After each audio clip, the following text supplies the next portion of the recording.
Gayle Gayle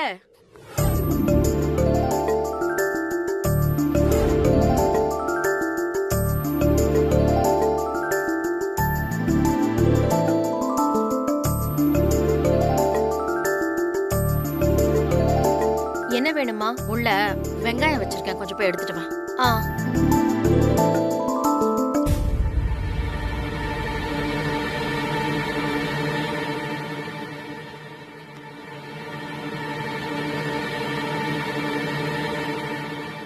இந்தம்மா.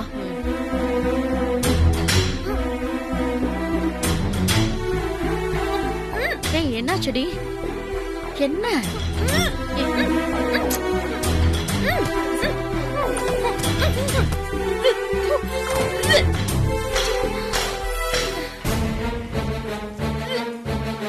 Gayle, வா. இந்தா, சுடு தண்ணி கொஞ்சம் குடிச்சு வாயை கொப்பளிச்சேன்னா தொண்டைக்கு கொஞ்சம் இதமா இருக்கும். சரிம்மா.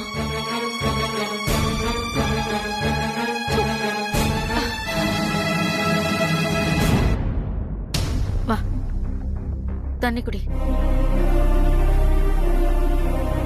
போதுமா? ஆ. அம்மா, பாத்து பாத்து பாத்து. ஏய், படு, படுத்துக்க படுத்துக்க, படு, பாத்து. என்னடி ஆச்சு உனக்கு? தெரியலம்மா. காலையில இருந்தே இப்படிதான் இருக்கு.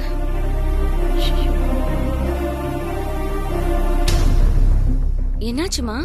என்னன்னு தெரியல, வாந்தி எடுத்துட்டே இருக்கா. ஏண்டி, காலையில என்ன சாப்பிட்ட? சாம்பாரும் இட்லியும் தாண்டி சாப்பிட்டா. நேத்து ராத்திரி சாப்பிட்ட குழம்பு ஒத்துக்கலையா? நீ நானும் கூட தானடி சாப்பிட்டோம், நமக்கு ஒன்னும் ஆகலையே. அம்மா, எல்லாரோட உடம்பு ஒரே மாதிரி இருக்காதுமா. சாப்பிட்டது ஜீரணமாகலன்னு தான் இவ வாந்தி எடுக்கிறா. நேத்து கடைக்கு போயிருந்தப்போ வேற ஏதாவது சாப்பிட்டியாடி? அப்புறம் ஏன் இப்படி ஆச்சு உனக்கு?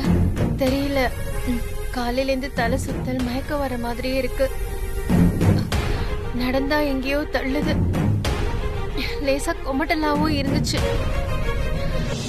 சரி, பசியாலதான் அப்படி இருக்குமோன்னு சாப்பிட்டேன். சாப்பிட்டோன்னு கொமட்டல் இன்னும் ஜாஸ்தி ஆயிடுச்சு. என்னால உட்கார கூட முடியலக்கா. எல்லாமே சுத்துற மாதிரியே இருக்கு. வெறும் வாந்தி தானே பார்த்தா இவ என்னென்னமோ சொல்றா. டாக்டர் கிட்ட போயிட்டு வந்துடலாமா? இதுக்கெல்லாம் எதுக்குமா சும்மா டாக்டர் கிட்ட போயிட்டு? கொஞ்ச நேரம் படுத்து எழுந்தா சரியா போயிடுமா?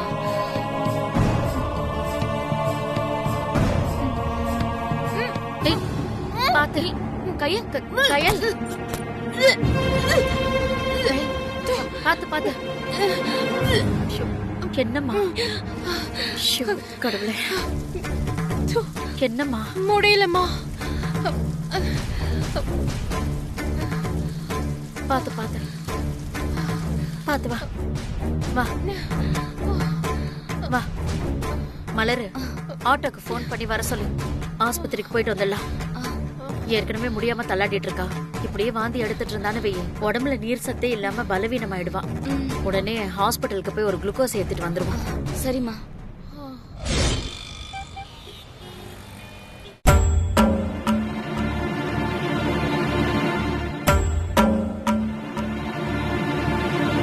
என்ன பிரச்சனைன்னு சொல்லுமா? காலையில இருந்து கொஞ்சம் கொமட்டலாவும் தலை சுத்தலாவே இருக்கு டாக்டர். 2-3 தடவை வாமிட் கூட எடுத்துட்டேன். கையை கொடுங்க.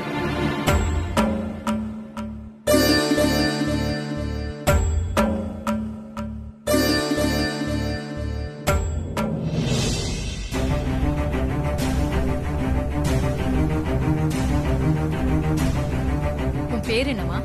கயல் டாக்டர். காலையில என்ன சாப்பிட்டீங்க? இட்லியும் சாம்பாரும் சாப்பிட்டேன் டாக்டர். வெளியில இருந்து ஏதாவது வாங்கி சாப்பிட்டீங்களா? இல்ல டாக்டர், வெளியில இருந்து இல்ல. வயித்துல ஏதாவது வலி இருக்கா? லூஸ் மோஷன் மாதிரி ஏதாவது இருக்கா? அதெல்லாம் ஒண்ணு இல்ல டாக்டர். ம். வாந்தி எடுத்ததுனால கொஞ்சம் டயர்டா இருக்கு. ஒரு மாதிரி தூக்க கலக்கமாவே இருக்கு டாக்டர். நீ என்னம்மா படிச்சிருக்க? B Com doctor.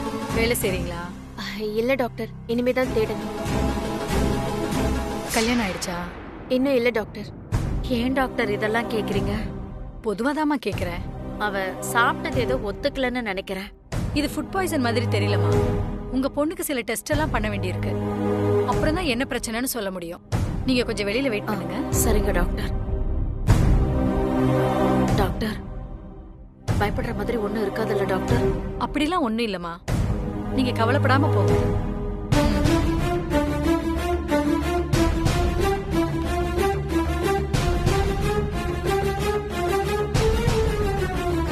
உள்ள ஒரு பெட் இருக்குல்ல, அங்க போய் படுமா. சரிங்க டாக்டர்.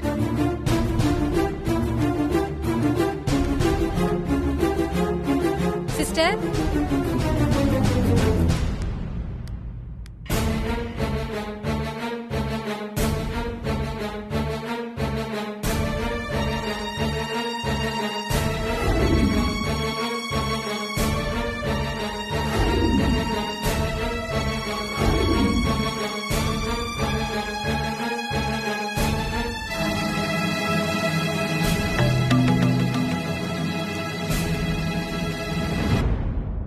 நீ போயிட்டு உங்க அம்மா வர சொல்லுமா.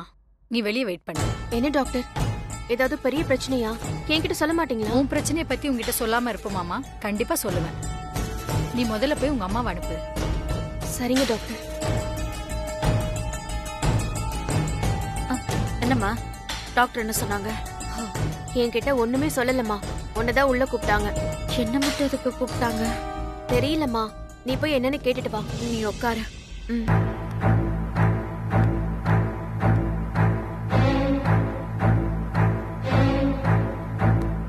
டாக்டர், உட்காருங்கம்மா.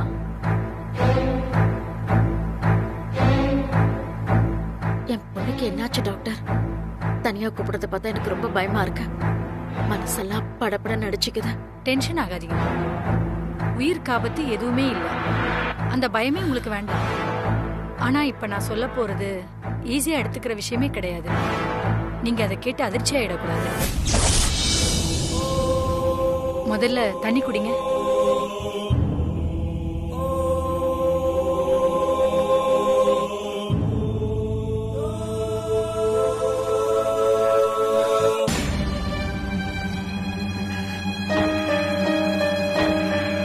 டாக்டர், இதுக்கு மேல என்னால பொறுத்துக்க முடியாது. எதுவா இருந்தாலும் சொல்லுங்க டாக்டர். உங்க பொண்ணு இப்போ கர்ப்பமா இருக்கா?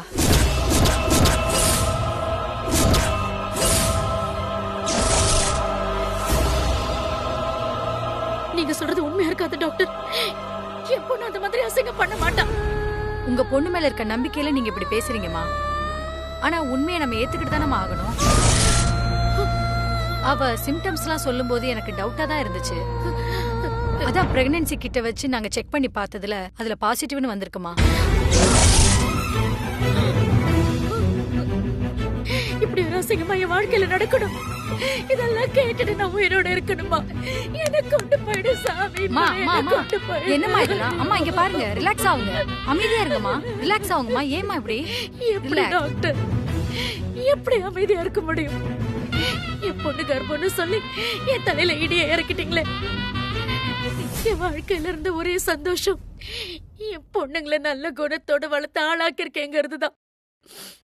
அதுல இப்ப மண்ணு விழுந்துருச்சு டாக்டர். என் வயித்துல பிறந்த பொண்ணு இப்படி ஒரு கேவலத்தை செய்வான்னு நான் எதிர்பார்க்கவே இல்லை. இந்த விஷயம் மட்டும் வெளியில தெரிஞ்சா எல்லாரும் என் குடும்பத்தை பத்தி என்ன நினைப்பாங்க? இத்தனை வருஷம் கட்டி காப்பாத்தின மானம் மரியாதை எல்லாத்தையும் அந்த படமாவி கூடி தோண்டி புதைச்சிட்டாலே டாக்டர். மா, இந்த விஷயம் உங்களை எந்த அளவுக்கு பாதிக்கும்னு எனக்கு தெரியுமா. ஆனா அழுது புலம்புறதுனால இங்க நடந்தது எதையுமே நம்மளால மாத்த முடியாது.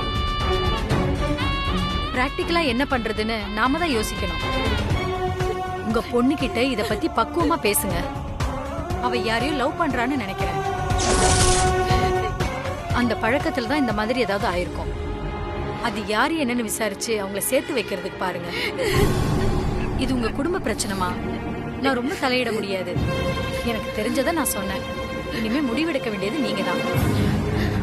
டாக்டர், நான் கேக்குறேன்னு தப்பா நினைச்சுக்காதீங்க. அந்த கருவை கலைச்சிட முடியுமா? அந்த கழுத செஞ்ச தப்புக்கு ஒண்ணு தெரியாத பிஞ்சு உசுர அழிக்கிறது பாவம் தான். ஆனா எனக்கு பெரும் வழி தெரியல டாக்டர். இதுக்கு காரணமானவனை கண்டுபிடிக்கிறதெல்லாம் உடனே நடக்கிற காரியமா தெரியல. அதுக்குள்ள விஷயம் வெளியில வந்துச்சுன்னா எங்க எல்லாருக்கும் பெரிய அவமானம் ஆயிடும். ஊர்ல யார்கிட்டயும் தலை காட்டவே முடியாது டாக்டர். அதனாலதான் இப்படி ஒரு முடிவுக்கு வந்த டாக்டர். எனக்கு புரியுதுமா. ஆனா கரு உருவாகி 2 மாசம் ஆயிடுச்சு. உங்க பொண்ணு மனநிலைமை சரியில்லாம இருந்ததுனால அதை அவளால புரிஞ்சுக்க முடியல. இந்த ஸ்டேஜ்ல கரு அழிக்கிறது ரொம்ப ரிஸ்க்குமா. நாம ஏதாவது அப்படி செஞ்சா அவ உயிருக்கே ஆபத்தாயிடும். சோ நீங்க சொல்ற மாதிரி அந்த கரு அழிக்க முடியாதுமா. அந்த குழந்தைய நல்லபடியா பெத்தெடுக்கிறது தான் இப்ப அவளுக்கு ஒரே ஆப்ஷன். இமோஷனலா யோசிக்காம மனசை தேத்திக்கிட்டு இது எல்லாத்துக்கும் தயாரா இருக்கிறது தான் நல்லது. குழந்தைய பெத்துக்கணும்னு முடிவெடுத்துட்டா ரெகுலர் செக்கப் வர வேண்டியிருக்கும். நல்ல யோசனை பண்ணிட்டு ஒரு நல்ல முடிவெடுங்க. அதுக்கப்புறம் நான் பிளானரை தரேன். வர டாக்டர்.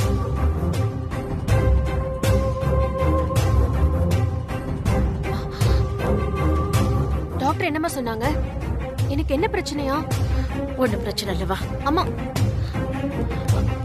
அம்மா அம்மா என்னாச்சு சொல்லுமா. டாக்டர் தான் சொல்ல மாட்டேங்கிறாங்கன்னா நீங்களும் சொல்ல மாட்டேங்கிறீங்க. இப்ப என்னாச்சுன்னு எனக்கு தெரிஞ்சே ஆகணும்.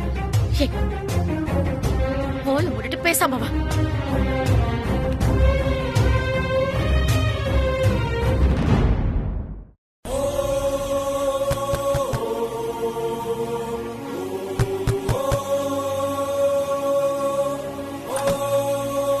வாமா.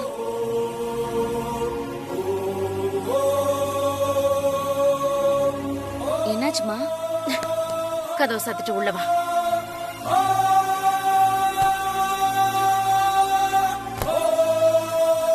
ஏய், என்னாச்சு கையில? தெரியலக்கா.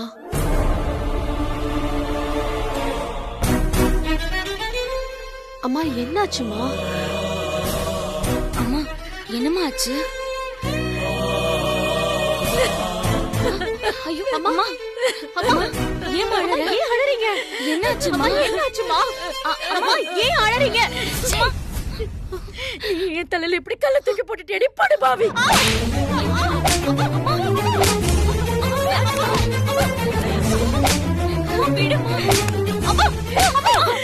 ஏற்கனவே உடம்பு இருக்கா?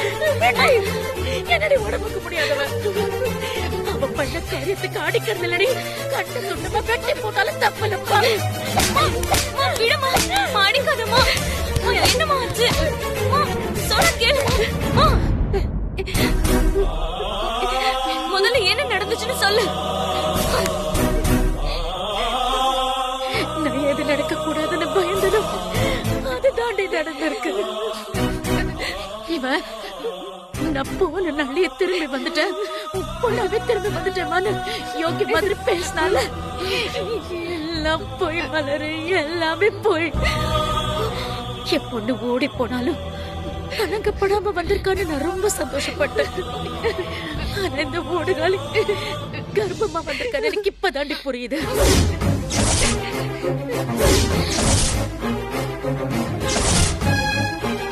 அம்மா கையில வாய் துடுக்க பேசுவாளே தவிர அப்படிலாம் செஞ்சிருக்க மாட்டா. யாரும் உன்கிட்ட தப்பா சொல்லிருக்காங்கம்மா. ஓடி பைத்தியக்காரி. என் பொண்ணு தப்பு பண்ண மாட்டா, என் தங்கச்சி தப்பு பண்ண மாட்டான்னு நானு நீ தாண்டி முட்டாள் மாதிரி நம்பிட்டு இருக்கோம். ஆனா எவ்வளவு அந்த மயில் இருக்காளே எப்பவோ எல்லாத்துக்கும் துணைச்சிட்டாங்கடி. அதான் பெத்தவ குடும்பம் அக்கா பத்தில கவலைப்படாம நம்ம மானத்தெல்லாம் இவளுக்கு சந்தி சிரிக்க வச்சுட்டாளுங்க. சாப்பாடு ஒத்துக்காம இவளுக்கு மயக்கம் வரல, வாந்தி எடுக்கல, மசக்கையில வாந்தி எடுத்திருக்கா. அந்த டாக்டர் கூப்பிட்ட விஷயத்த சொன்னப்ப என் நெஞ்சை வெடிச்சிருச்சு மலரு. அங்கேயே செத்து போயிருந்தா எல்லாம் முடிஞ்சு தொலைஞ்சு போயிருக்கும்.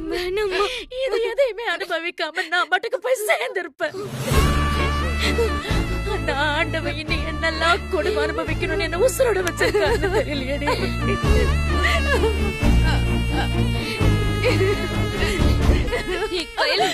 என்னடி இதெல்லாம்?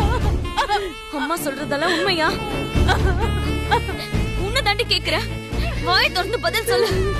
சொல்லு. தப்பு பண்ணவ எப்படி வாய் திறந்து பேசுவா? பதில் சொல்ல முடியாம இப்படி கூனி குறுகி நிக்கிறதுலயே நான் சொன்னது உண்மை உனக்கு புரியல?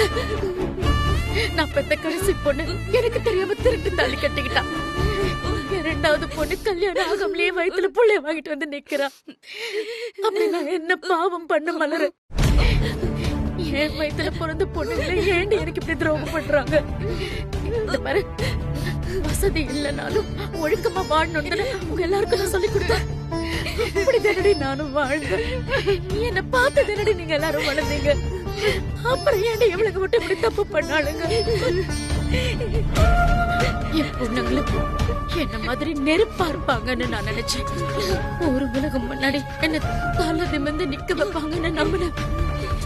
இவங்களை என் நம்பிக்கை கொண்டுட்டு என் வாழ்க்கையில இப்படி சேர்த்தள்ளி வீசிட்டு போயிட்டாங்களே. கோமதி மாதிரி பொண்ணை வளர்க்கணும்னு எல்லாரும் பேசுவாங்க. ஆம்பளை துணை இல்லாம இவ சாதிச்சுட்டான்னு பெருமையா சொல்லுவாங்க.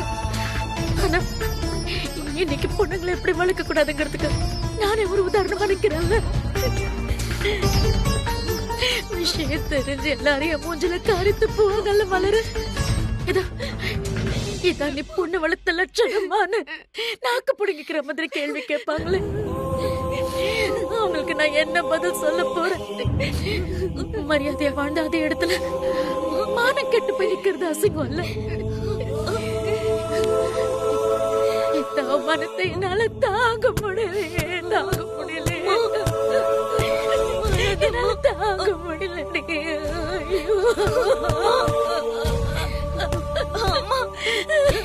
வேணாமா, இப்படியே அழுதுட்டு இருந்தா உடம்புக்கு ஏதாவது ஆயிடுமா?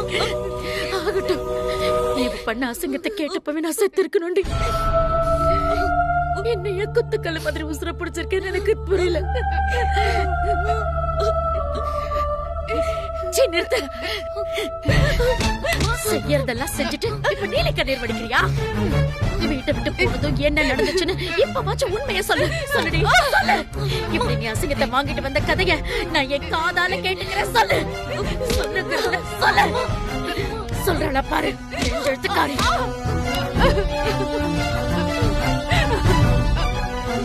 சொல்லு.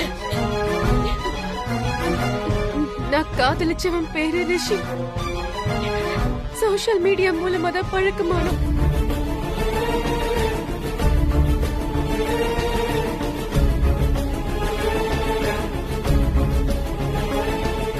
நேர்ல பார்த்ததில்ல, பேச்சு பழக்கம் பார்த்ததெல்லாம் செல்போன்ல தான். பெரிய பணக்காரன், பெரிய வீடு, கப்பல் மாதிரி 4-5 காரு. எனக்கு ஏற்காட்டுல எஸ்டேட் இருக்கு, வீடு வாசல்லாம் இருக்குன்னு சொல்லியிருந்தான்.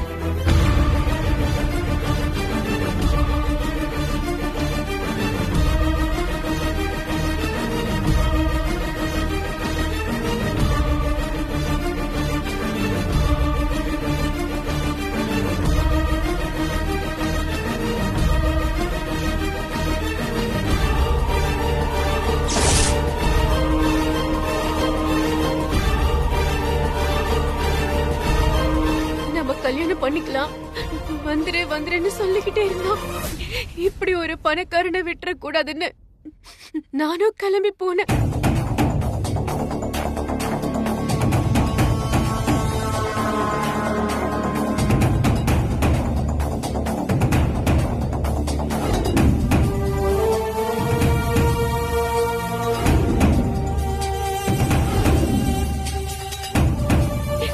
வெறும் கையோட போக கூடாதுன்னு தான் 2 லட்சத்தை எடுத்துட்டு போனேன். போன அன்னைக்கு ஏதோ ஒரு கெஸ்ட் ஹவுஸ்ல தங்க வச்சான். நேரம் பார்த்து அப்பா அம்மா கிட்ட சொல்றேன்னு சத்தியம் கூட பண்ணான். அவன் பாசமும் அன்பும் உண்மைன்னு நம்பி அவன் கூட நான் 1 வாரம்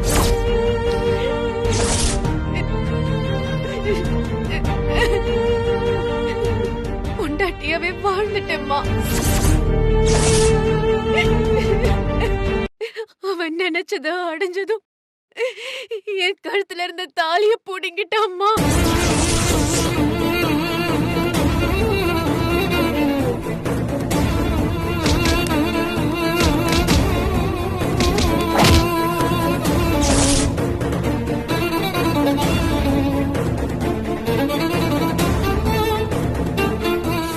அப்பதான் அவன் ஃப்ராடுங்கிறதே எனக்கு புரிஞ்சதுமா.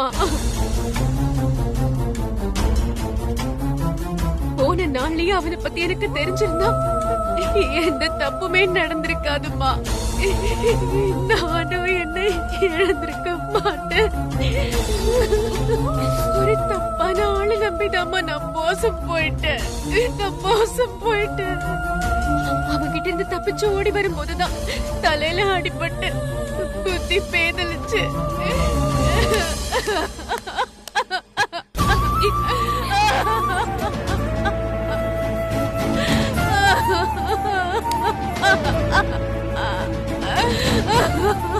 இப்ப இப்படி தலையில அடிச்சுக்கிட்டாது என்னடி பிரயோஜனம்? வீட்டை விட்டு கிளம்பும் போது உனக்கு இந்த புத்தி இருந்திருக்கணும். பெத்தவளை ஏமாத்திட்டு போறமே, நம்ம வாழ்க்கை விளங்குமான்னு ஒரு நிமிஷம் யோசிச்சிருக்கணும். பெத்தவங்களுக்கு துரோகம் சரி எல்லாருக்குமே இதான் நடக்கும். பொண்ணு வாழ்க்கை அழிஞ்சு போகணும்னு எந்த பெத்தவங்களும் நினைக்க மாட்டாங்க. ஆனா எங்க வேதனையும் கண்ணிருந்தா உங்க வாழ்க்கைக்கு சாபமாவே மாறிடும். அந்த பையன் மனசுல இருந்தா யாருமே இந்த பாவத்தெல்லாம் செய்ய மாட்டீங்க.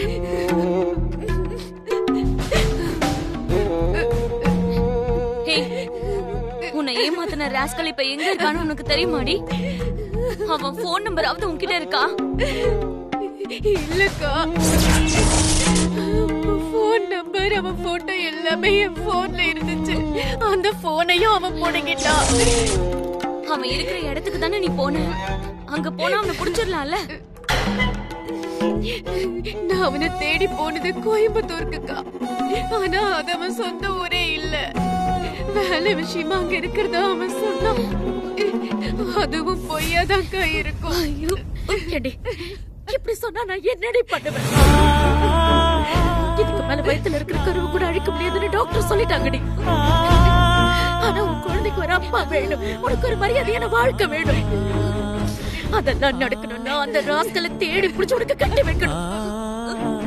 இருக்கிற இடமே தெரியாதுங்கிறப்ப நான் எங்கடி போய் அவனை தேடுவேன்? நீ எங்கேயும் தேட வேண்டாமா.